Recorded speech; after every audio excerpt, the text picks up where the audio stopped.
maalsa Oromoo maalcallifta yaa Oromoo maalcallifta Oromoo maalsa masin kaasta yoo nuti gaafannu maalni deebiin kennanii dirree siyaasaa bal'isneerra garuu paartileen murkattoota dirree siyaasaa sanatti sirnaan fayyadamuu dadhabanii kanaaf gahee seera kabachiisuu mootummaan qabu fayyadamneetu namoota yakka hojjetan to'annoo jala oolchine malee miseensota isaanii karaa seera qabeessa dorgomaa jiran hin hiine mormii jedhu kaasu. Ela inni waan fe'oo jedhani siigalee sanaan keessaa bahuu hin danda'a.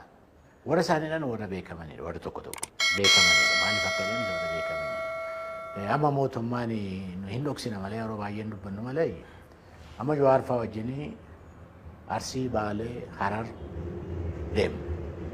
Iddoo tokko bar nama miiliyoonii fa'itu bahe. Iddoo tokko siigalee amma Arsii roobeetti kan bahe, Baalee roobeetti namni bahe, Asaasaatti namni bahe, magaalaa Dirreedawaatti namni bahe, Harar magaalaa Hararitti namni bahe. Siigalee galaana ma jetta malee nama miti walgahii namaa miti kan bahe. Galaanatu bahee nu simate. Siigalee amma kanaan naaniitu kana ta'e sana ta'e maal ta'e jedhu miti. Jawaar faayinis wal beeku karuma isaanii miti kan inni gale karaa boolee gale malee karaa baaleen galle karaa boolee gale. Inni akkasii hin baasu. Amma isa bira iyyuu darbanii jidduu kana maal jedhu isa bira darbanii kan hunda caalaa nama sintirii ta'u maaliif safuu wallaalanis kan nama jechisiisu jaalala warra Hiwaatii fi filannaa keessan galanii nuun jedhu. Hiwaatiin eenyuu hidhaa ture. An bara waggaa tokkoof maneedhaan ture. Innaa isaanii Hiwaati wajjin turan. Warri silaan amma hidhan akka Baqqalee fa'aa Dajanee Xaafaa fa'aa maal kuni maneedhaa turan bara. Hidhaatidhe Hiwaatidhe jechuu kooti. Waan akkasii kuni warma jechi hin barbaachifne fa'aa miidiyaatti baanee naa dubbisan nan gadda. Egeree keenyaafis bayeessa miti. Garuu isaan jedhanis nuti inni jedhamu kunis miti jennus sabni Oromoo miiliyoonni 50 miiliyoonni meeqatu beeka waan ta'aa jiru.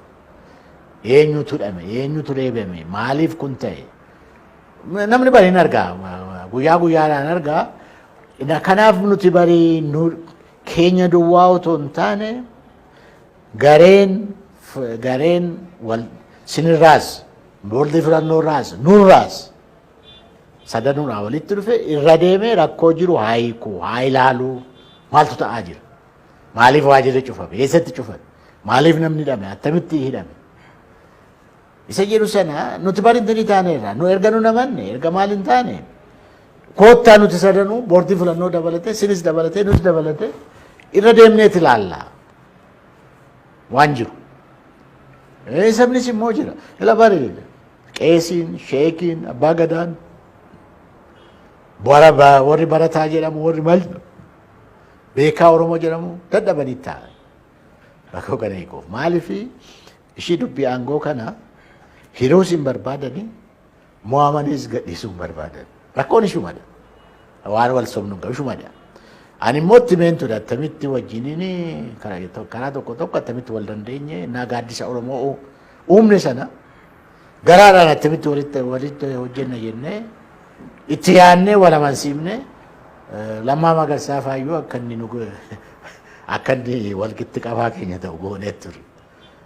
Rakkoo isaanii keessatti hin beeknu nuti akkatti isaan wajjin jiraatanii sachi jiru hin beeknu garuu nuti kanaaf goonee gaaddisa suni qabsoo Oromoo laga ceessannee baay'eetti amanne goodaatti nu jalaa diigamee badee amma akka diinaatti wal ilaalaa jirra.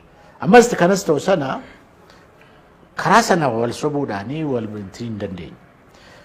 Sabni beeka maal akka ta'e sabni beeka. Waan eenyu hidhame maaliif hidhame maaltu ta'e reeffa caaluutii qabee maalii qabee wanti beekamu bal'aadha.